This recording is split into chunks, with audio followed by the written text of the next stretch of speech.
Ya barang yang diobrol kan tidak laku, tidak bermarwah, 3.000, ya kan? Betapa berharganya seorang datuk. Datuk adalah jabatan kehormatan dalam adat di Minangkabau. Tetapi hari ini gara-gara politik kontestasi ini, gelar datuk pun Diobral sedemikian akan lebih perjualbelikan oleh ketua adat. Anda tahu nggak bahwa Anda pernah salah besar dalam memilih seorang datuk yang katanya itu adalah kebanggaan suku, kebanggaan adat di Minangkabau. Kemudian terakhir kepada Jenderal Deddy Minahasa diberikan gelar Sang Sako. Kamu melantik seorang jenderal, datuk, dan dia adalah biang keroknya narkoba. Inilah realitas hari ini di Minangkabau.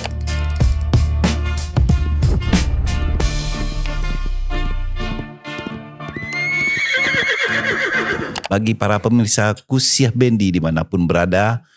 Bersama saya Ujang Niar.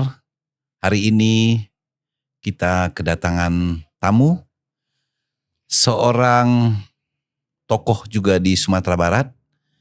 Beliau adalah dosen pasca sarjana magister hukum di Universitas Muhammadiyah Provinsi Sumatera Barat. Juga beliau adalah Ketua Komisi Hukum MUI Sumatera Barat, yaitu Saudara Wendra Yulnaldi. Selamat malam. Selamat malam, Decang. Saudara Wendra. Ya, selamat malam. Sama-sama. Sebelum kita lanjut pembahasan di Kusiah Bendi pada malam hari ini, kita lihat cuplikan video ini dulu.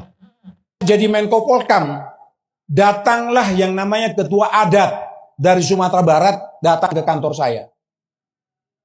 Menawarkan kepada saya untuk dijadikan datuk. Ya, jadi datuk. Tidak ada angin, tidak ada hujan. Tahu-tahu datang seperti itu. Sebelum-sebelumnya mereka tidak kenal saya. Celakanya itu. Tidak kenal. Begitu jadi Menko Polkam, saya jadi orang Minang itu baru sekarang tuh saya bilang. Saya orang Minang dari dulu, saya pasang nama Caniago sejak Taruna saya pasang. Kenapa baru sekarang orang Minang kenal saya? Saya sindir seperti itu agak sedikit ya merah lah. Tapi yang lebih merah lagi mukanya adalah pada saat saya ditawari untuk dilantik menjadi datuk di Minang. Di situ saya tersentak. Loh, betapa berharganya seorang datuk itu, saya bilang. Oh iya Pak, datuk ini begini, macam-macam. Sampai saya tanyakan apa untungnya buat saya dan apa untungnya untuk orang Minang kalau saya jadi datuk. Nggak bisa jawab dia. Kemudian saya katakan begini, Anda tahu nggak bahwa Anda pernah salah besar dalam memilih seorang datuk yang katanya itu adalah kebanggaan suku, kebanggaan adat di Minangkabau. Kenapa salah? Kamu melantik seorang jenderal, datuk, dan dia adalah biang keroknya narkoba. Jadi kamu akan persamakan saya dengan narkoba itu. Diam dia. Justru saya tanya sama Anda, gimana ceritanya Anda bisa melantik seseorang tanpa Anda tahu latar belakangnya, dia dilantik menjadi datuk. Datuk adalah jabatan kehormatan dalam adat di Minangkabau. Bukankah Anda sendiri yang menghancurkan adat itu? Tidak bisa bicara, tidak bisa diam dia gelisah. Akhirnya dia minta izin pulang. Saya kira silakan. Sampaikan kepada orang Minang, saya tidak bersedia. Nah, padahal semacam ini adalah hal yang penting dalam rangka kita menegakkan diri pribadi kita sendiri. Keuntungannya pun tidak ada. Tapi mungkin kebanggaan pada diri kita untuk diangkat oleh sesuatu, itu ada kebanggaan. Tapi kita harus sadar bahwa kalau ini sudah salah mereka lakukan, jangan kita jadi dimasukkan ke dalam tempat yang salah. Berbeda kualitas saya dengan orang yang jadi datuk itu. Saya bilang, berbeda. Saya berjuang setengah mati demi kepentingan negara dan bangsa tetap. Baik pemirsa, beliau adalah seorang jenderal purnawirawan, Jamari Caniago. Beliau asli orang Sumatera Barat. Mama beliau itu yang bersuku Caniago tinggal di Ulak Karang Padang. Yeah. Ya, sementara papa beliau itu berasal dari Tabek Patah Tanah Datar. Asli kedua-duanya, tapi besar di Bandung, di Jakarta lah, di Pulau Jawa lah. Tapi betul-betul Pak Wendy itu orang Sumatera Barat. Ya. Dari yang kita lihat video itu agak menggelitik, agak gimana ya, agak ngeri-ngeri sedap. Tapi sebenarnya jantungnya itu kena gitu. Iya. Jantungnya kena. 12 pas. Ya, menggali makna di balik kemarahan Jenderal Purnawirawan Jamari Caniago. Apakah penolakan gelar ini bukti bahwa musyawarah mufakat di Minangkabau itu sedang rapuh loh, Saudara Wendra? Ya, ini menarik. Saya ketika dikirim klip ini sama subuh tadi Ya. sama kawan, saya antara menangis dan tertawa. Kenapa saya menangis? Ya.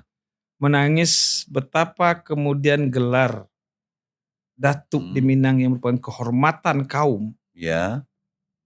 dengan apa yang beliau sampaikan diperjualbelikan oleh ketua adat atau elit-elit Sumatera Barat. Kenapa saya kemudian tertawa? Karena yang kapaluang do bale pasca. Iya kan? Iya. Artinya Benar. kita apa yang diungkap Jenderal Purnawirawan Jamari Caniago, inilah realitas hari ini di Minangkabau. Di tengah kita ingin mengatakan adat Minang itu marwahnya luar biasa. Tetapi ada oknum-oknum dari tetua-tetua adat atau pemangku-pemangku adat yang melecehkan secara tidak langsung adat Minang itu. Dengan apa? Ya malego lah. Kalaupun tidak memperjualbelikan, malego. Gelar sang sako adat. Atau gelar pusako. Jadi gelar adat itu ada 2. Gelar sako itu milik kaum. Ya. Sang sako itu kehormatan. Kehormatan. Apa yang diberikan itu kepada beberapa tokoh yang bukan dari Minang, itu dicarikanlah kata alasnya. Ini kan gelar sang sako. Ya. Kalau di Jawa kan biasanya diberilah gelar Raden. Nah, inilah yang merusak Minang itu. Di tengah kita keinginan menyatakan menghidupkan Minang. Atau kemudian kembali membangkitkan marwah Minang yang kemudian dikenal dengan istilah membangkit batang tarandap. Ya. Tetapi perilaku elit adat bukan membangkit batang tarandap. Tapi malah membanamkan adat itu sendiri dengan kepentingan politik dan kepentingan ekonomi. Apa yang diungkap Jenderal Purnawirawan Jamari Caniago ini tamparan keras. Kalau kecil awak di awal tadi, karena pas 2 bale pas kan ya. Ya, tapi kan Mama dia kan bersuku Caniago. Iya. Kenapa orang kalau memang sukunya mau kan harusnya kaum. Ingat, Datuk itu diangkat sepakat kaum.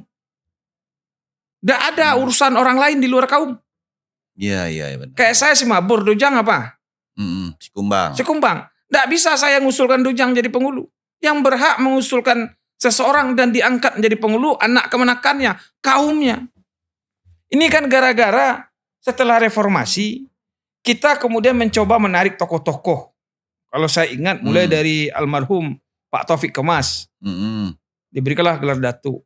Katanya asal usulnya adalah di Tanah Datar. Kemudian ke Pak SBY. Kemudian banyak. Kemudian terakhir kepada Jenderal Teddy Minahasa. Diberikan gelar sang sako. Ini kan debat ini. MUI Sumatera Barat. Sebelum kepada Jenderal Teddy diberikan gelar sang sako, itu udah berikan surat. Ada suratnya. Pertimbangan dari MUI. Udah dicermati itu. Udah ada surat pertimbangan MUI. Tetapi karena MUI hanya mengingatkan karena adat basini syarak-syarak bahasa kitabullah dan menurut para pemuka adat otoritasnya di adat, padahal dia lupa adat basini syarak bahasa kitabullah. Maka otoritas itu dilakukan. Dan ini sebenarnya sebagai orang Minang, kita malu dengan perilaku elit adat yang seperti ini. Malu kita. Ini tamparan yang luar biasa. Kalau tidak sadar juga, ini saya tidak pandai nyebutnya lagi. Sebenarnya apa yang diungkapkan oleh Jenderal Jamari Caniago ini sudah dikritik oleh para akademisi, ditirik oleh para tokoh Minang sendiri. Tetapi masih ada yang memainkan ini. Iya. Seakan-akan gelar sang sako adat ini seperti gelar Raden di Jawa atau gelar bangsawan lain di daerah lain. Beda. Iya. Akhirnya kan apa? Gelar Datuk ini kan akhirnya leceh. Padahal dia kehormatan. Nah, untuk itu termasuk sebenarnya di luar kritiknya Jenderal Jamari Caniago itu kan dia kritik tadi apakah Saya kurang Minang lagi dengan nama Caniago kan. Iya. Saya sudah jadi Iya. Minang dari dulu. Sejak taruna sudah saya ematkan namanya Caniago. Artinya pesan yang beliau sampaikan tanpa gelar datuk pun saya orang Minang. Ya. Yang kedua, otokritik yang beliau sampaikan.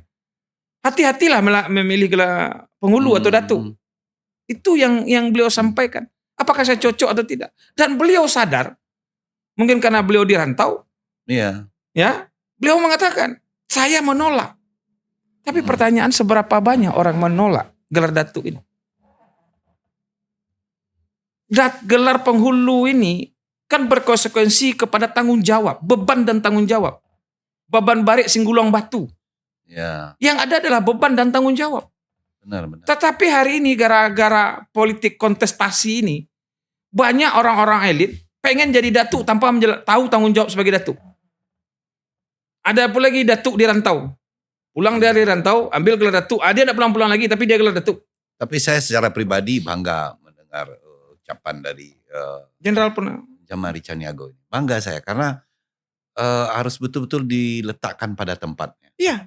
Jadi begini, dalam mendudukkan seseorang jadi dalam tatanan adat Minangkabau atau limbago adat Minangkabau, seseorang di datu yang punya gelar sako datu itu adalah kaum. Kita harus pisahkan dulu apa antara penghulu dengan datu. Ini banyak orang tidak tahu nih Dujang. Ya, apa tuh? Apa beda yang penghulu Kalau dengan datuk? penghulu itu udah pasti datu. Ya. Datuk belum tentu penghulu. Penghulu itu dia punya anak kemenakan.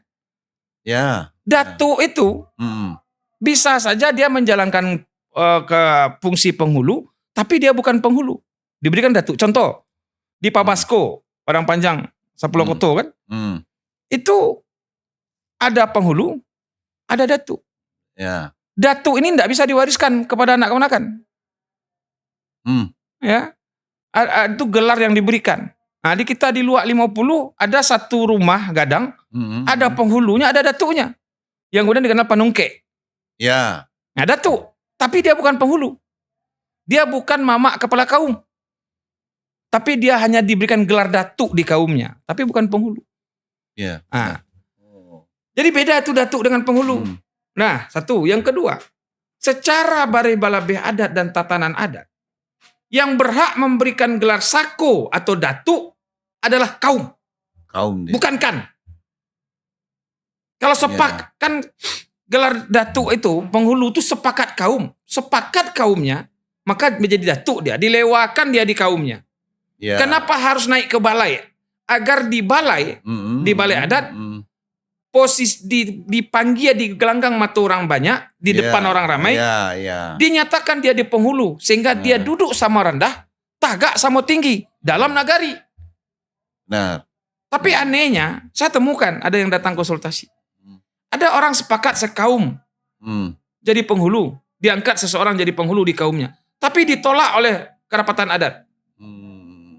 Atau sebaliknya, tidak sepakat orang sekaum, tapi diangkat oleh kerapatan adat. Kan aneh ini.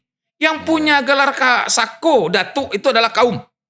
Kerapatan adat itu adalah organisasi adat yang lahir akibat perubahan dari nagari ke desa tahun 83. Akibat lahirnya undang-undang desa. Maka dibuat oleh Pak Hasan Basri Durin namanya organisasi kerapatan adat. Tetapi akhir ini kerapatan adat itu seakan-akan pemilik otoritas adat tertinggi. Kenapa ada konflik adat di Minangkabau? ya, Kan banyak konflik. banyak. Jadi konflik ini kalau kita pahami, itu bermula dari pertama ketidakjelasan ranji. Ya. Jadi dalam adat Minang itu ada 3. Pertama ranji kaum. Ranji kaum. Ini banyak ranji kaumnya. Ada yang Malako, ada orang Asa. Ini kacau, banyak yang kacau. Yang mengacau ini biasanya elit-elit adat di nagari. Dia sudah tahu ini orangnya yang punya, tetapi kemudian karena ada kepentingan, ada segan menyegan dan lain sebagainya, dia tidak akui. Atau yang sebenarnya tidak punya karena segan menyegan diakui. Ini yang pengalaman saya sebagai advokat. Ya. Dan sebagai peneliti. Dari kasus per kasus ya. Dari per kasus dan sebagai peneliti. Yang kedua adalah ranji adat. Betulkah posisi gelar sako itu milik dia atau tidak? Ya. Yang ketiga adalah ranji alam. Itu menyangkut sosok jerami, pandan pekuburan dan tanah dan lain sebagainya. Di kita sering orang kalau ambo memakai kecil ujang, orang banyak gilo bagala. Ya. Ya. Kalau kini di kalangan akademisi, misalnya di kalangan kampus, orang bagala tinggi-tinggi panjang sepanjang tali baru, doktor ini. Tetapi ketika ditanya keilmuannya, enggak tahu dia. Tapi gelarnya tinggi. Sama juga dengan gelar datuk ini. Banyak orang tagak bagala datuk, tapi enggak tahu fungsi seorang datuk atau penghulu di kaumnya. Ya. Penghulu itu atau datuk itu kan tugas tanggung jawabnya, Pak. Siang menceliak-celiak, malam menyilau-nyilau. Siapa kamanakan? Berat. Ya. Tetapi ini yang tidak terjadi. Yang kemudian untuk mendudukkan seorang penghulu harus dilihat. Betul. Istilah di adat itu adalah karambia tumbuh di mato. Artinya betul dia yang berhak. Sebagai yang akan diangkat karena di kaumnya, jatuh di dia. Tetapi lupa timbangan adat. Lai patui jo mungkin. Patui ya jenyo. Ya, Tapi mungkin tidak. Patuinya tumbuh di mato mang jatahnya. Tapi mungkin contoh. Salah satu syarat jadi penghulu, sifat penghulu itu sifat Nabi, amanah, fatanah, sidik. Ya. Ini tidak sembahyang dah. Sementara penghulu itu menyerupai sifat Nabi. Lah jalenya tukang pampok, manggaduh bini orang, tidak sembahyang. Diangkat aja jadi penghulu. Siapa yang salah? Kaum. Jadi di dalam mengangkat penghulu harus ada patui jo mungkin. Sesuai jo alua jo patui. Ya. Patui jo mungkin jo patui. Aluanya yenyo. Tapi lai patui. Lai mungkin. Timbangnya patui jo mungkin. Tetapi karena betul kaum sepakat kaum. Tapi kaum harus selektif. Betulkah orang yang diangkat jadi pemimpin dalam kaum itu lai memenuhi syarat sebagai seorang pemimpin? Nyo ndak peduli je nak kamanakannya selama godo. Itu diangkat lo yang jadi komandan kaum, kepala kaum.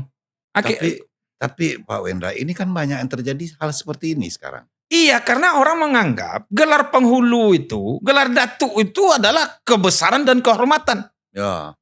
Tidak melihat sebagai tanggung jawab. Apalagi mau jadi maju nih. Jadi caleg. Iya ada atau mau fenomena jadi saya dengar, pimpinan betul atau daerah. tidak, tapi sudah saya koreksi berapa. Ada kemarin ini orang berebut-rebut sebelum Pileg 2024, nyokajan gala penghulunya. Ya, benar. Akhirnya alhamdulillah tidak terpilih ya. Sebenarnya tidak segampang itu. Tidak segampang itu. Kan ada syarat dan rukun. Ya. Apakah, saya ingat kepada kaum-kaum ini, jangan hanya bangga Anda di rumah Anda tagak penghulu. Tapi patut je mungkin tak menyandang baban sebagai seorang penghulu. Ambo maaf, kita masih menemukan penghulu yang tidak memenuhi syarat dan rukun secara syariat. Yang kedua, dia tidak memenuhi syarat dan rukun secara adat. Nyo ndak tahu jo kemanakannya dong. Ya. Nyo ndak tahu jo kampuangnya. Nyo ndak tahu susu jerami. Nyo ndak tahu jo bateh. Sako jo pusakonyo. Dia kayak jadi penghulu. Itu yang lebih parah adalah nyo ndak pernah di kampung. Karena nyo parato dan bawa jabatan atau pulang kampung lagi kalau penghulu. Sudah dilewatnya di penghulu bertabang kan tahu belia. Ndak pernah pulang-pulang sampai nyo mati. Jadi kalau kita lihat dari bahasa Bapak Jenderal ini ya kan. Ya. Dia pun sendiri luar biasa pengetahuan tentang adat istiadat Minangkabau. Walaupun dia jauh di rantau ya kan. Tapi makna itu mengandung arti yang paling dalam di diri dia. Dia menjaga kehormatan penghulu. Iya itu. Karena dia tahu penghulu itu datuk itu adalah gelar kehormatan kaum. Di kita ini kan tidak. Sudah dipolitik-politikan dan sudah diekonomiskan. Ya. Diangkatlah, diberikan gelar sang saku kepada tokoh, menteri, pejabat. Diharapkan dia peduli dengan Minang. Itu kan lawak-lawak ini. Saya sudah dari lama itu menolak itu. Ya, sudah lama menolak itu. Itu kan lawak-lawak saja itu. Kemudian pertanyaan. Dengan harapan, dengan diberikan gelar itu, gelar kehormatan atau saya mengatakan istilah datuk honoris causa itu. Karena banyak sekarang doktor honoris causa, profesor honoris causa. Saya nyebut itu datuk honoris causa itu. Penghargaan. Penghargaan. Penghormatan. Iya, apakah impactnya untuk Minangkabau setelah itu? Pak SBY diberikan misalnya. Ya. Setelah itu apa? Ya almarhum Pak Taufik Kemas diberikan. Betul katanya di kampung beliau diberikan sumbangan dibangun apa saya lupa itu. Setelah itu apa? Seingat saya Pak Taufik Kemas selalu sebelum beliau tetap menyatakan beliau adalah orang Palembang. Termasuk Yusril Iza Mahendra itu diberikan juga gelar datuk itu. Tapi beliau sampai hari ini dalam podcast-podcastnya, dalam pernyataan selalu mengatakan beliau adalah putra Bangka Belitung. Ya, benar. Ini orang Minang ini apa-apa nih? Saya dengar waktu hari itu. Pak, saya kan karena orang hukum kan sering dengar podcast beliau. Iya. Melihat rekam jejak atau diskusi beliau. Beliau selalu mengaku adalah orang Bangka Belitung. Putra Bangka Belitung. Saya jarang mendengar beliau mengatakan orang Minang.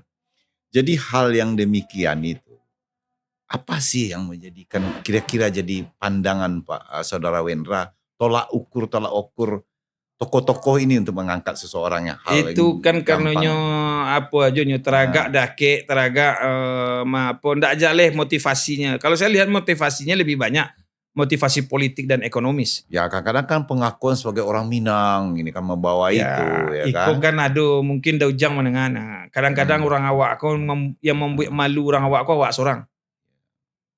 Kan ada istilah kalau kayunya bajabatannya du sanak den. Ya. Tapi kalau miskinnya ndak. Siatu cek. Padahal du sanak mana tu malu ngaku du sanak. Kalau kayu bajabatannya badincin-dincin rumah den cek. Kan itu pameo tu. Kalau ujang niar kola kayu ya. Kalau banyak du sanak. Banyak du sanak ngaku. Itu du sanak den. Tapi kalau miskin ndak ada orang ngaku du sanak Jawa. Artinya apa? Yang mau malukan awak itu awak seorang. Kenapa tuh dia gagal-gagal? Nggak perlu, nggak ada juga impact kan kata beliau. Apa impactnya untuk saya dan untuk orang Minang katanya. Ya kan? Kayak misalnya maaf, Pak Usman Sabta, Odang. Beliau mengatakan betul, udah bergelar datuk ketua, beliau betul keturunan Minang. Tapi lebih banyak beliau mengatakan orang Kalimantan. Walaupun ibunya orang Minang. Jadi sehingga ada guyonan-guyonan kami itu beberapa kawan-kawan diskusi. Orang Minang ini hari ini segala sesuatu yang tidak bisa dimenangkan maka minangkanlah. Dicari-cari akar itu orang Minang tuh mah. Besok jangan sampai ayamnya keturunan Minang gitu. Ya, segala sesuatu yang tidak bisa dimenangkan kata kawan saya, ya, maka minangkanlah. Diberikan framing dia orang Minang. Maka dicari-cari. Kalau ada menteri ini keturunan Minang, apa tuh betul dia ngaku orang Minang? Ya kan? Kalau ini orang Minang. Dicarilah ini berapa? Apalah untungnya itu. Iya, tapi orang mohon maaf ya, mungkin malu. Ambo sebagai orang Minang malu tuh. Pihak-pihak di luar pun kadang-kadang saya lihat bangga loh memakai gelar Datuk dari Minangkabau ini ya kan. Ya, karena dianggap dulu. Orang Minang itu kan dianggap simbol kecerdasan. Ya. Karena dari sekian pendiri bangsa ini 4 dari Minangkabau kan begitu ceritanya itu. Satu kan kebanggaan bagi kita. Itu kan kita, cerita masa lalu yang diulang-ulang sebagai ya kan. Nah, kan faktanya hari ini janganlah seperti itu melacurkan gelar-gelar kehormatan adat itu dengan memberikan kepada orang. Belum tentu juga orang senang. Cuma kan maaf lah, ada budaya di kita ini. Kalau orang menawarkan segan menolak. Itu harus dipahami juga. Ini datang misal tokoh adat datang ke padang pejabat. Pak, Bapak kami berikan ini. Berani. Secara etika di Indonesia, menolaknya itu berat.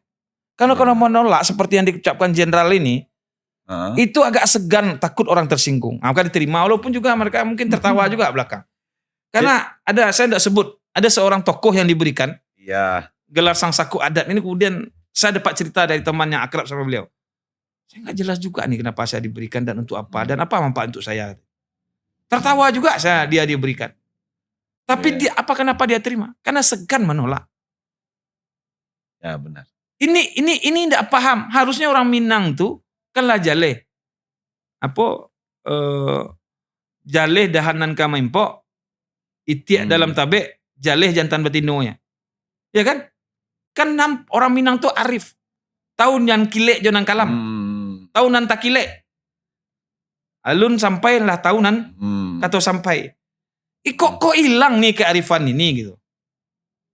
Kalau dari sudut pandang saudara Wendra ini, mempertanyakan mana yang lebih memalukan ini ya. Pejabat yang menolak gelar adat, atau pejabat yang ingin gelar adat, atau niniak mama yang salah memberikan gelar kepada orang yang tidak layak. Ya nomor 2 dan 3 sangat memalukan. Menurut saya pejabat yang berani seperti beliau menolak. Karena beliau tahu tidak mungkin menjalankan fungsi sebagai seorang penghulu di Minangkabau, saya lebih menghargai beliau. Ya. Daripada pejabat yang ingin, karena laba jabatan ingin gelar. Ya. Atau sebaliknya, penghulu yang nenek mama atau ketua adat, tidak ada ketua adat di Minang mengaku-ngaku ketua adat saja itu. Ya kan? Mana ada adat ini ketuanya. Ya kan? Yang memberikan gelar-gelar sang sako kehormatan kepada orang lain. Tidak ada gunanya. Lebih memalukan itu. Jadi begini, Saudara Wendra, kita menganalisis nih ya, pemberian gelar ini ya, kehormatan kepada pejabat aktif, kan, atau ada orang kaya di luar, orang kaya lah, ya. Dari kacamata hukum dan dari segi adat, apakah ini bentuk gratifikasi sosial atau sekedar ajang cari muka ini? Ya MPO lah. Ajang cari muka. Ajang cari muka. Ya. Apa manfaatnya untuk orang Minang? Satu lah, udah berapa yang diberikan gelar sang sako? Apa manfaatnya untuk orang Minang? Tolong tunjukkan. Iya. Ya kan? Iya. Ini kan orang cari-cari muka saja nih. Kalau orang cari muka itu dapat muka baru kecil orang kan? Iya. Ini cari-cari muka saja ini. Alah pejabat tantan gelar. Kan seperti kawan saya bercerita. Ya, dia pun tertawa diberikan itu. Tapi tidak enak nolaknya. Kalau dulu-dulu kan ada juga gelar kehormatan itu, tapi ada tolak-tolak ukurnya yang lebih akurasi mungkin. Ya, sama kritik saya di dunia akademik. Lebih gampang dapat gelar profesor politisi daripada akademisi. Kalau kami kayak saya ini harus memenuhi syarat, banyak syarat harus dipenuhi jadi profesor. Ya. Tapi para politisi gampang saja dapat profesor. Entah kapan dia neliti, kapan dia ngajar, kapan dia mengabdian. Sama dengan gelar datuk ini. Maaf. Ada dua tokoh besar yang menolak gelar datuk. Pertama Hatta, ya, benar. Kedua Hamka. Kenapa dia menolak? Ada alasan. Tapi di hujung beliau terima. Kenapa beliau terima? Setelah beliau pahami. Di awal ketika Hatta ditawari gelar datuk, dia tolak. Ketika Hamka dia ditawari, dia tolak. Di akhir hidupnya beliau, setelah kesibukannya berakhir, dan beliau bisa menjalankan fungsi sebagai seorang datuk, mamak kepala kaum, baru beliau terima. Kenapa? Karena Hamka, Buya Hamka dan Bung Hatta tahu tanggung jawab. Ini kan tidak. Ambo heran kok. Kan ada Pati Ambalau, sumpah yang selalu disebut itu. Katih ndak apa pucuk ke bawah, ndak borek di tengah, digiret kumbang, disumpah karamullah 30 juz Al-Quran. Kan jaleh itu.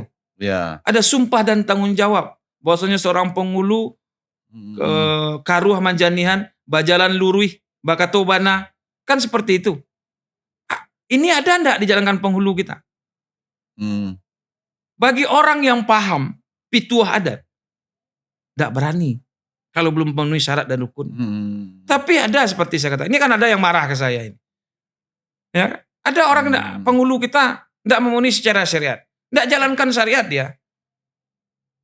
Sholat aja pas hari lebaran saja. Ada itu. Tapi akan ada yang bantah itu. Tapi di banyak saya mengasih pelatihan adat dari nagari-nagari, termasuk pelatihan adat di tingkat kabupaten, kota, dan provinsi. Saya tanya itu.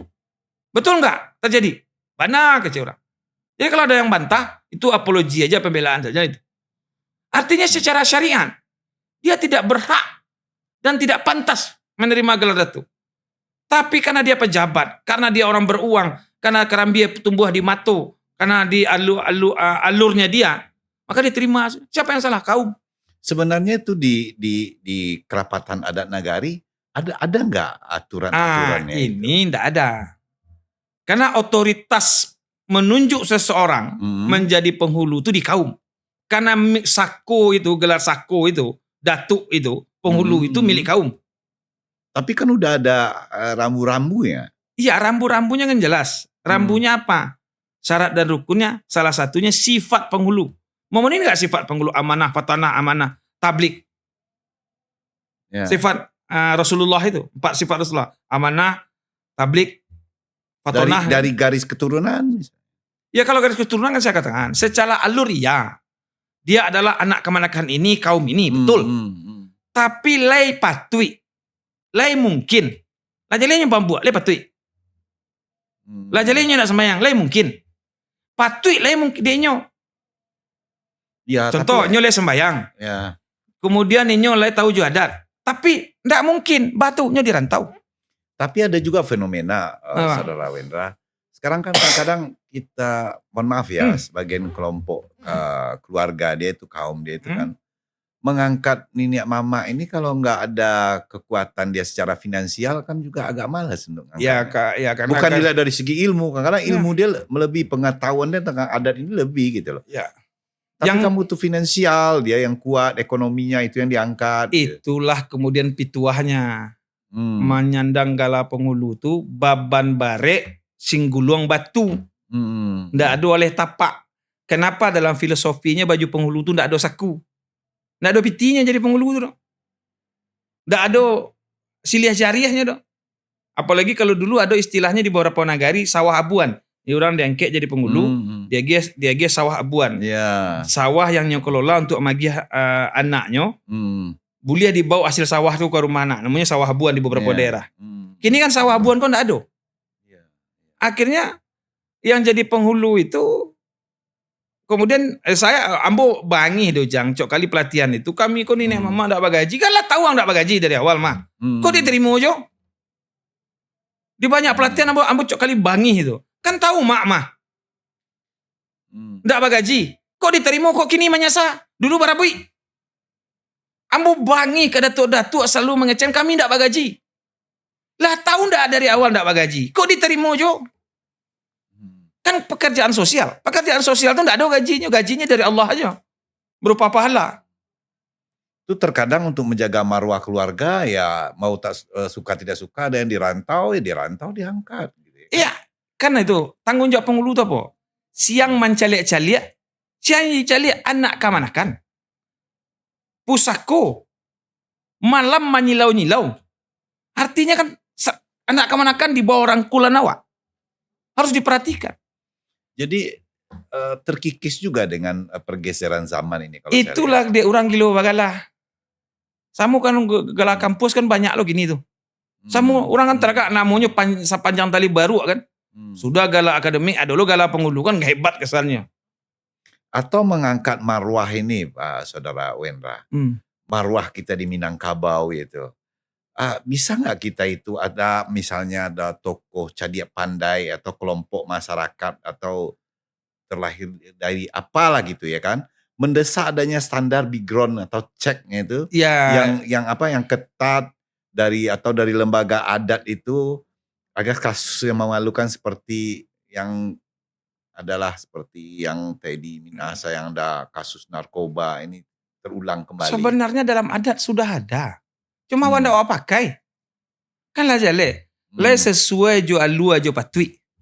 Patui jo kembali mungkin. ke situ lagi. Balik. Standarnya itu saja. Lah sesuai alur. Lah jinyo. Lah haknya. Yang lebih parah adalah dojang. Lah jale sako kau ndak inyo punya do. Tapi nyo teragak lah bagalah. Nyo ambil sako orang. Ya.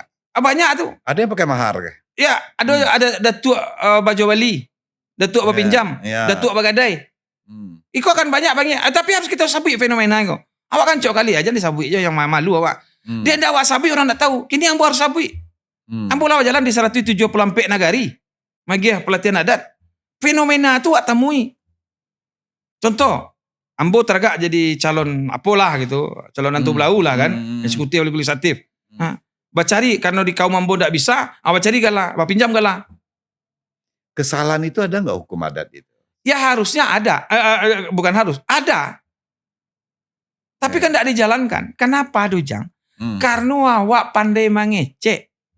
Awak menganggap orang adat tu nan pandai patatah patitia. Nan pandai alua pasambahan. Nggak bersilat lidah. Ya kalau pasambahan tu kan sama nalik sih dah. Ya kan? Awak menganggap orang adat itu orang nan pandai patatah patitia alua pasambahan.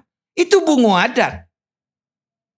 Kalau paham orang datuk-datuk penghulu kita yang dalam alua pasambahan atau rundi yang namanya patatah petitia bunuh dirinya. Batu. Menurut penelitian Dr. Saiful Yazan, Tambo Minangkabau itu dibuat oleh para ahli tasawuf. Berarti agama kan? Iya, kamu. Patata Patitia itu nilainya tinggi karena nilainya tasawuf. Ya. Artinya apa? Kalau paham yang dibaco-baco dalam Patata Patitia, dalam Aluo Pasambahan, harusnya banyak orang takwik jadi penghulu. Ya. Karena bebannya bare, Ya. sumpahnya bare. Karena Patata Patitia itu kan banyak makna itu. Bukan banyak, banyak. penuh makna. Penuh makna. Penuh makna. Cuma orang tak menghitung makna. Nyo pandai mengecek dalam rundiang. Ya. Nah, sehingga iko yang salah. Ambo cok kali batangka jo beberapa penghulu dalam beberapa diskusi. Nyo sampaikan lain tapi maknanya tidak paham. Ya. Tapi nyo kareangok. Ya. Ambo. Pemahaman. Ya, kenapa? Karena nyo lah merasa nyo tuo. Nyo tahu Patata Patitia. Kalau ingin membalikan adat kau, kuncinya cieknya. Balik nenek mama balik mengurus kaum. Ada di dua balik terakhir, ambo dalam tahu sejak Agustus sampai Desember bagian pelatihan adat di beberapa negari. Ambo tanya, itu penghulu namanya acara peningkatan kapasitas nenek mama itu ada di kabupaten kota di nagari itu ada anggaran sampai ke provinsi. Ambo tanya, mak, sejak mama diangkat atau dilewan jadi penghulu, barakali mama mengumpuan kaum mama untuk baca cerita tentang kaum jo parasen hidup di kaum. Anak kemanakan? Tak ada tu. Itu hanya panggaan. Fungsi nenek mama itu adalah menjaga kaum. Kau ndak sejaknya tagak di kaum, mak kemanakan mangihinyo. Kemanakan melawan ginyo. Banyak yang kemudian protes. Wen, angku dia podcast dia, angku dia medsos, angku kan penghulu aja. Kemanakan ndak menangak. Baka manakan kemenangan penghulu. Kalau penghulu ndak menjalankan fungsinya. Iya. Penghulu itu kan pemimpin di kaum. Kalau pemimpin salah nang kete, sian salah. Nang kadang penghulu. Beko perlu nenek mama waktu kabar alik. Iya kan nyo kecean. Kami kemanakan kau datang ketika kabar alik tantau tangan NA, barunya datang. Sia yang salah. Le pernah wak tanyo kemanakan wak le makan. Lewat tanyo sekolah anak kemanakan wak. Lewat tanyo ba akabanyo. Kan itu dalam pitu adat. Tugas penghulu. Siang mencaliak-caliak, malam menyilau-nyilau. Pai tampek batanyo, pulang tampek babarito. Lai di kerajaan. Ambolah tanyo ka banyak penghulu. Rasanya lah lebih 500 wak. Paling banyak nama ngarajon yang pertemuan kaum lah. Sekali setahun kah, sekali 3 bulan kah, ndak sampai 2%. Atau apa panggaan jo? Kebesaran apa? Gadang penghulu tu dia diamba. Penghulu tu gadang dia diamba. Tinggi dia dianjuang. Siapa manjuang? Kemanakan. Siapa yang mamba? Kemanakan. Nyo gadang di nagari sebagai tokoh adat di nagari. Tapi kemanakannya betul-betul. Contohnya tanya. Mama tu cek. Fenomena yang seperti ini ya Saudara Wendra. Ada nggak peranan pemerintah? Ya boleh pemerintah intervensi. Ya, dia hanya membina. Maksudnya begini kan. Untuk pemerintah itu mensporting di segi pendanaan misalnya. Nah, termasuk pemerintah sendiri merusak itu. Masuk ke KAN misalnya. Ya pemerintah itu termasuk merusak juga. Banyak kan ada dulu, istilahnya dulu kalau kita lihat sejarah ya. Ya. Ada penghulu yang diangkat di Belanda. Ada penghulu Basure pada tahun 86. Ada penghulu yang kemudian pasca PRRI, ada penghulu pasca PKI 65. Yang diangkat penghulu Basure namanya. Itu yang merusak. Hari kini juga kemudian terhadap kerapatan adat misalnya. Kalau agak kritis ke pemerintah, atau dari keluhan SK penguruskannya itu. Itu ada fungsi juga. Jadi ada politik juga yang merusak adat ini. Ada politik juga yang merusak adat ini. Kalau maksud saya ini gini, Saudara Wendra. Supaya pengetahuan adat ini lebih mendalami generasi penerus. Ya. Sebenarnya kan ada kajian-kajian adat yang di sporting oleh pemerintah itu. Itu sangat berperanan. Itu seremonial, saya udah capek itu, Jang. Oh. Ya, ini maaf sajalah. Sejak saya konsen dalam adat Minang, walaupun saya orang hukum tata negara, tapi kajian saya tentang nagari dan negara, sehingga ada yang protes. Wendra itu orang ATN kok bicara adat Minang. Saya disertasi saya tentang nagari dan negara, positioning nagari dalam negara. Nagari itu lebih dulu daripada negara. Pasal 18B ayat 2 Undang-Undang Dasar 1945. Yang ingin saya sampaikan, apakah Pemda tidak menganggarkan untuk pelatihan adat? Ada, namanya peningkatan kapasitas nenek mama, bondo kandung dan pagar nagari, ada, tapi seremonial.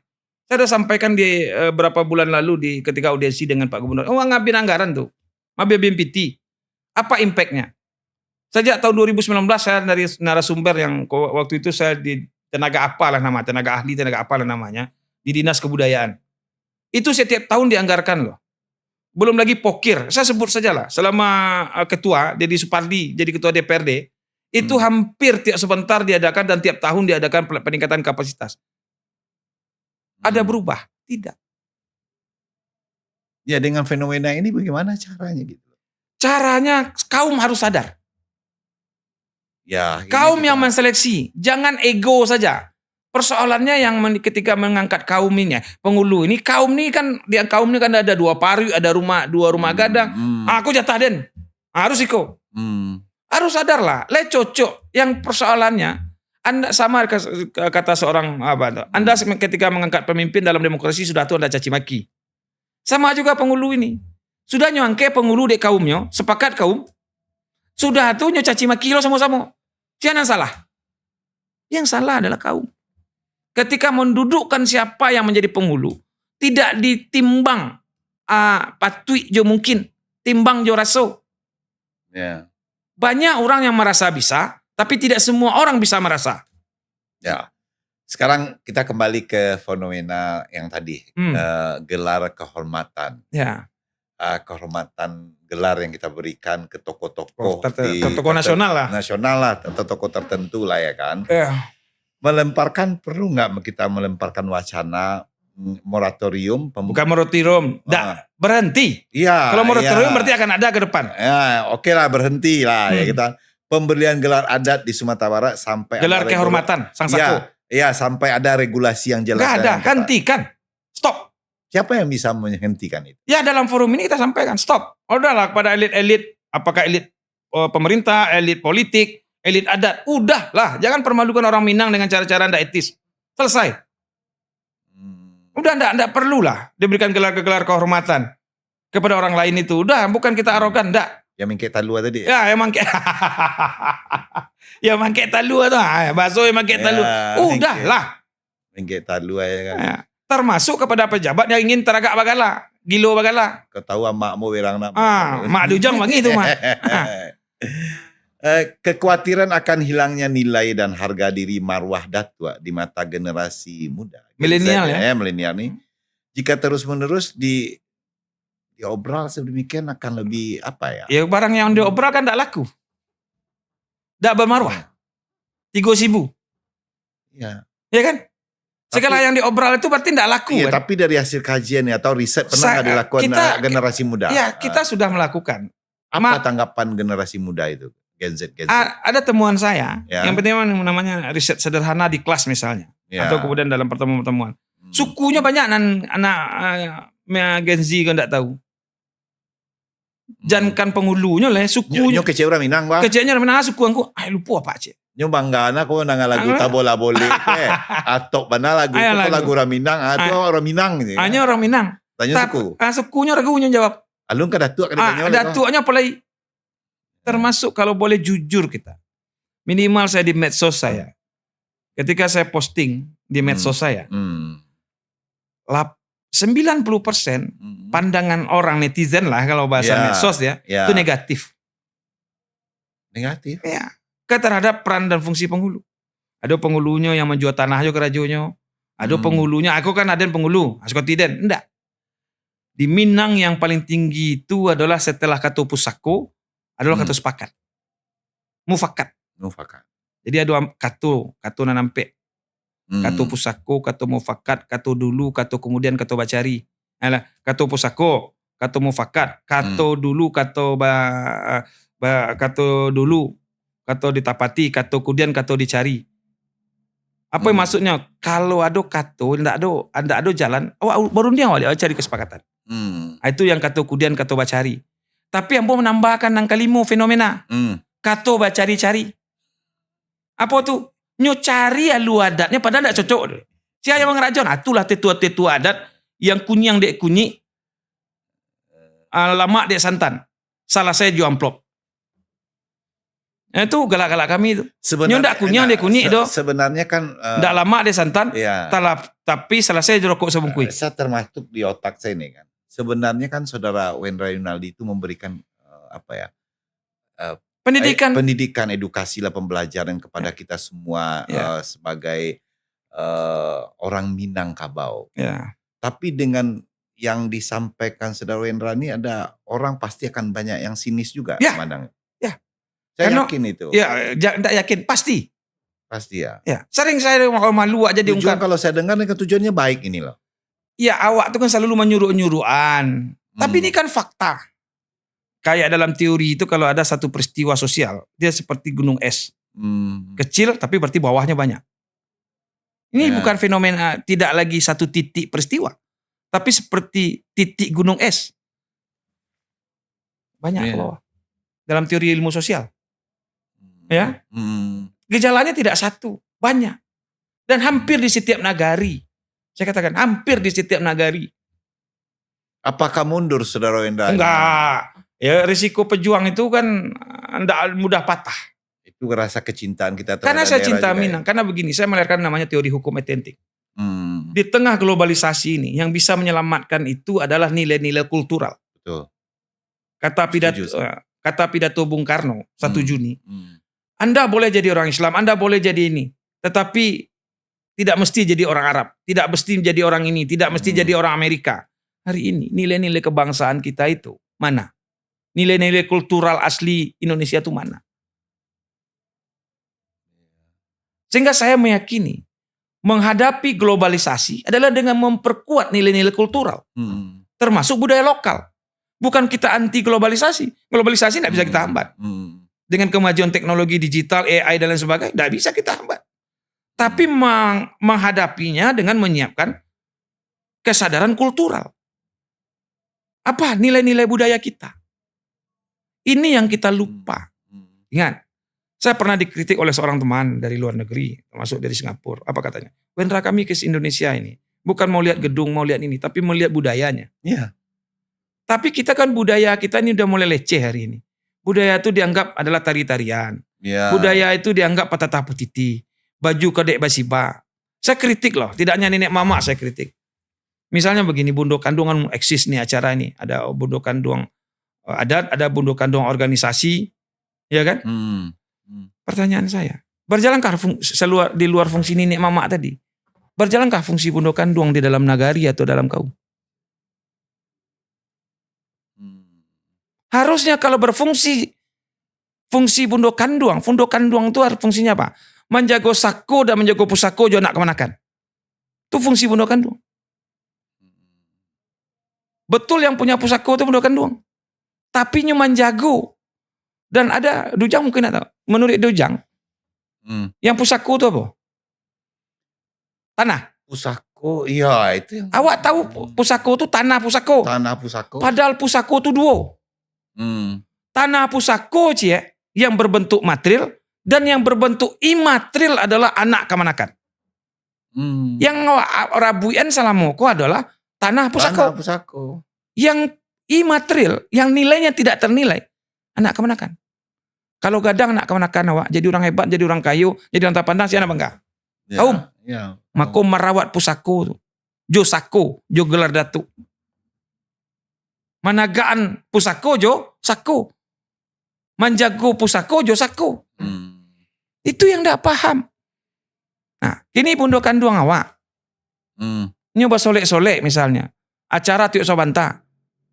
Ini Bundo Kandung. Ambo ada sebuah di setiap acara. Nyo Bundo Kandung. Tapi nyo mahonjak di sebalik senak nagari. Limpapeh rumah gadang kan begitu ceritanya. Ambuang pintu ke serugo. Hanya kerja menjonjak ada organnya tripping lo. Sementara statusnya Bundo Kandung. Harusnya nyo yang menjaga anak gadis. Minang. Jadi banyak orang menerima galadat. Baik sebagai penghulu. Baik sebagai Bundo Kandung. Dan ada yang lupa. Banyak kemudian ambo temukan. Di nagari itu malinnya ndak ada. Kan ada sampai jini nan ampe jini dan jini nan ampe. Ada malin, ada manti, ada balang, ada pengulu. Di nagari, di beberapa nagari berbeda itu. Berbeda-beda. Nah, ada kemudian akati, ada bilal. Nah, yang kalau di beberapa negara yang di tingkat suku atau di tingkat kaum. Ya. Itulah adat selingkah nagari. Ambo banyak tanyo di nagari-nagari. Pengulunya lah do, lai. Manti adu balangnya, lai. Mantinya, ndak. Ndak dapat jawe. Ndak dapat. Malinnya, ndak jo. Jadi di kaum tu, Minang itu menurut penelitian Ambo, strukturnya sudah ada, lengkap. Awak aja ndak sadar jo kekayaan kultural yang awak miliki. Sehingga dalam riset Ambo tu, menemukan sebelum teori demokrasi ada, di Minang sudah ada. Sebelum teori Montesquieu tentang pembagian kekuasaan di Minang itu sudah ada. Yang namanya ampe jini dan jini nan ampe. Tapi di awak kan ndaklah hilang nilai-nilai itu. Nah, namanya adat basindi syarak basindi gitulah. Berarti adat basandikan syarak. Syarak mangato, adat memakai. Maka timbang adat adalah syarak. Tapi masih banyak orang menolak. Enggak, adat syarak. Timbang adat itu syarak. Kalau syariat mengatakan tidak halal, tidak haram, maka tidak boleh. Nah, awak kata ABS-SBK saja. Tapi ketika dikatakan syarak tidak boleh, awak apa aja gitu. Malah dulu dalam sebuah forum diskusi panel, ada seorang tokoh menyampaikan, MUI kok cok kali menghalangi, syarak ke syarak aja sih. Astagfirullahaladzim jawab. Beliau seorang penghulu. Mambek aja cik. Seketik haram. Ya tanggung jawab ulama itu mengingatkan. Ya. Tanggung jawab ulama itu mengingatkan. Ya kalau sudah diingatkan selesai tanggung jawab ulama. Nah, itu yang kita masih bertengkar saja ini antara kaum putih dan kaum hitam. Perang Padri. Nah, baca lagi sejarah Perang Padri. Dari sedemikian rupa, ya kan. Dari hasil penelitian Saudara Wendra bersama kawan-kawan ya, teman-teman, dari analisa, ya. Apa yang bisa disampaikan untuk orang Minang? Pertama, menegakkan marwah Minang harus dimulai dengan menegakkan marwah kaum. Kita kan dulu 2001 balik ke Nagari dengan menegakkan membagi Batanta Randam, balik Nagari lewat Perda nomor 9 2001. Kembali ke Nagari kan gitu. Ada 2 program. Balik ke Nagari, balik ke Surau. Yeah. Balik ke Nagari Cereberai, balik ke Surau entah kemana. Dulu kan setiap suku dan kaum kan bersurau. Yeah. Sehingga ada malin di setiap suku atau kaum. Yeah. Ini mahanya. Ambo masih ingat di 50 kota misalnya, ada namanya Hari Absar dibuat oleh Pak almarhum Bupati Amri Darwis. Selesai beliau habis. Hari adat basindi syarak basindi kitabullah. Setiap maghrib orang mengaji. Yeah. Diskusi kami di MUI Sumbar, itu kegiatan-kegiatan apa lagi namanya, populis. Lebih banyak bernuansa politis populer daripada bersifat substantif. Maka kegiatan termasuk wajib mengaji. Itu kan karena pemilih banyak muslim, kalau wali kotanya peduli, atau kan masih ingat Dujang dulu ada kepala daerah di Sumbar, subuh berjamaah. Paling lama 3 bulannya selalu jalan sudah tahu mahkamahnya leh. Yeah. Menjalang orang pilkada lo cek lainnya ada kalau kesannya soleh. Ada kalau subuh berjamaah balik. Lah tapi pilihannya ndaknya ada lah balik. Jadi kalau kita lihat, kita pandang itu, Saudara Wendra, yang mahal itu kan peradaban. Iya, peradaban. Karena saya sepakat itu peradaban. Ya, karena kita lihat seperti kita ke Bali. Saya waktu ke Bali itu melihat, ini mohon maaf agama aja kita yang. Iya. Tapi budaya dia sangat luar biasa. Dia jual peradaban kebudayaan dia itu luar biasa. Iya. Kalau kita lihat di Sumatera Barat, peradaban kita lebih luar biasa. Lebih luar biasa. Dari busana, dari tata tutur kata, dari agama, dari semua sudut, semua sisi. Saya kan riset, iya kan? Saya ketika S3 kan risetnya di Raja Ampat Sorong, Papua. Saya riset di Bali, saya riset di Kalimantan, saya riset di Sulawesi. Betul kata Rijang tadi. Teman-teman itu yang para akademisi yang saya wawancarai, saya diskusi ngomong, Wen, adat kamu luar biasa. Iya. Tapi kadang-kadang saya malu ya. Ketika saya riset, menurut saya adat mereka lebih bagus daripada kita. Prakteknya. Bukan teori. Iya, prakteknya. Prakteknya gitu. Karena begini, Hmm. pas kita nyampe di Bali, tuluntung musik ya kan di bandara. Di bandara. Nyampe kita di hotel, tuluntung. Di Jogja gitu, di Iya, Solo ya. dilekatkannya itu sehingga kita itu terpatri. Oh, ini loh. Kita nyampe di bandara Minangkabau. Lagu kita Peter Pan, lagu Ada mulai ada udah ada sekarang. di bandara tuh sudah ada pelaminan Minang. Ya. Cuma ya udah jelek pula, saya lihat berapa bulan lalu saya terakhir pelaminannya ya asal-asalan aja. Ya, gitu. Padahal betul. itu gerbangnya Sumatera Barat. Itu kita ke Bali itu udah 90-an, 8, waktu pas krisis hampir krisis moneter loh. Sejak pesawat murah Iya. lah. Jadi begitu dia menjaga peradaban dia gitu. Ya, kalau Begitu betul. Rijang kan Lihat dia sebentar lagi. Saya terpikir waktu di Bali. Lihat gitu orang bule itu. ya dipaksanya pakai Iya. apa nih? Dengan enggak, misalnya di tempat-tempat lain. Bagaimanapun orang bule itu datang ke sana dengan gaya dia, dengan tampilan dia. Saya mau tanya sama masyarakat Bali pada saat itu. Pak, ini orang seperti ini gimana ini Pak? Biarin aja dia. Enggak terpengaruh dia. Kita nggak seperti itu. Ya. Gitu betul melekat sama dia. Ya. Ya. Saya lihat kita di Sumatera Barat lebih daripada itu kekuatan kita dengan peradaban kebudayaan kita. Tapi kok kita pupus ya?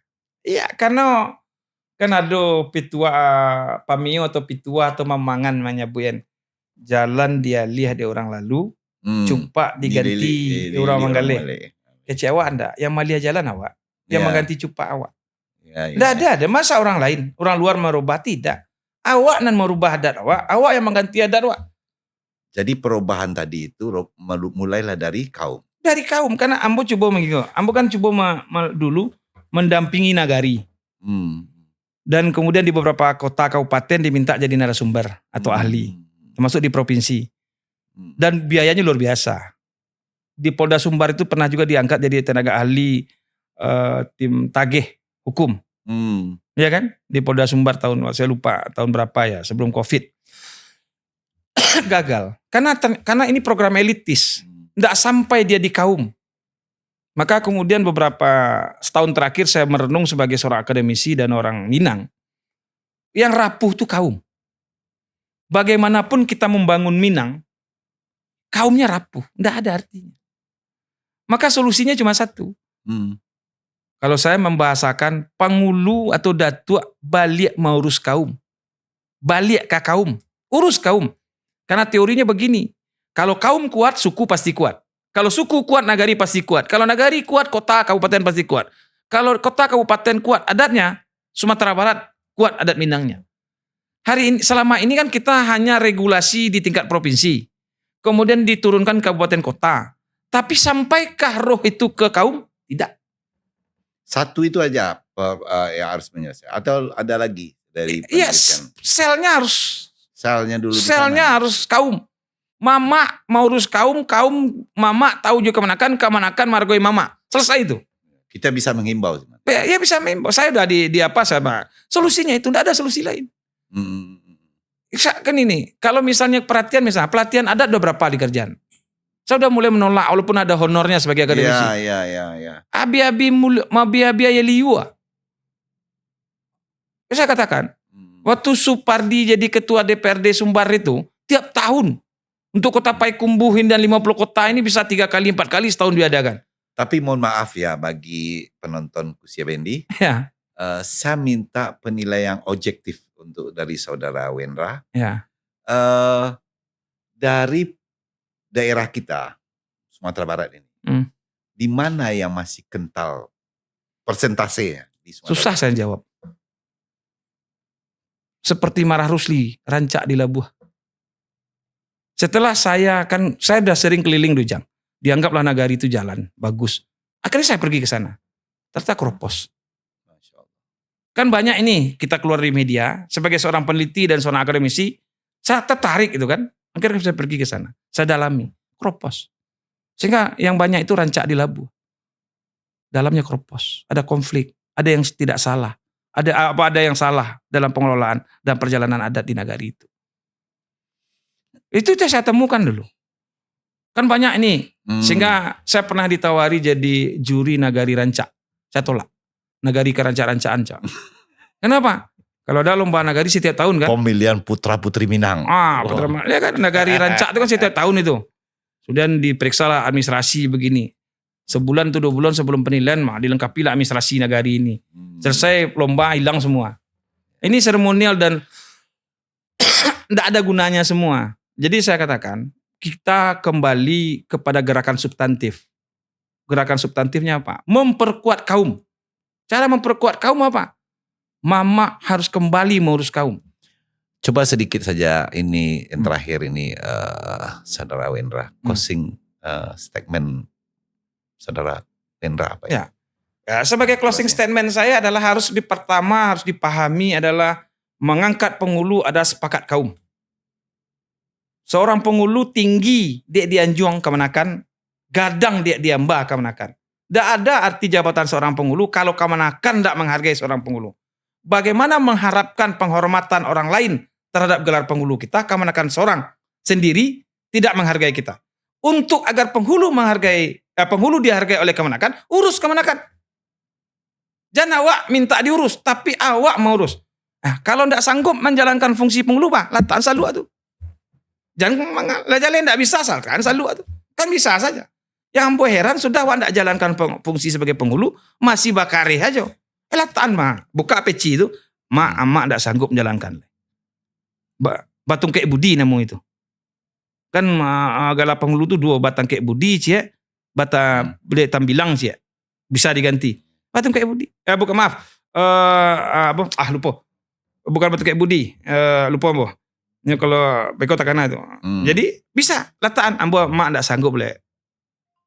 Lurah lah dalam, bukit lah tinggi, tidak tadaki dia mak. Maka mak letak. Tapi lah jalan dah awak jalankan fungsi penghulu, awak bakar aja beri penghulu. Jadi kalau tidak sanggup jadi penghulu, letakkan pengasalu tu. Ambo tidak taluk lah, kamanakan lah gadang. Karena dulu mengecen, kamanakan lah gadang, mama badag yang tabah, kamanakan bapesau tajam. Dek kamanakan kau dah gadang, ya gian kamanakan. Siap. Jadi jangan gilo bagala. Kalau gala kau tidak sanggup letakkan. Sadar itu. Jangan dibawa mati gala itu sebenarnya beko di menjelang mati di pesumpahan karena itu. Baik, Saudara Wendra, terima kasih begitu banyak malam hari ini memberikan gambaran yang sangat positif bagi kita di Ranah Minang. Semoga ini bermanfaat bagi kita semua dan penyadaran bagi kita semua. Di Kusia Bendi ini mungkin insya Allah ke depan yakin banyak yang menonton ini. Gitu. Terima kasih. Amin. Saudara Wendra hadir di Kusia Bendi pada malam hari ini. Jangan bosan-bosan hadir di Kusia Bendi. Asal diundang. Pemirsa, itulah akhir dari pembicaraan kita dengan seorang muda bertalenta cukup kuat.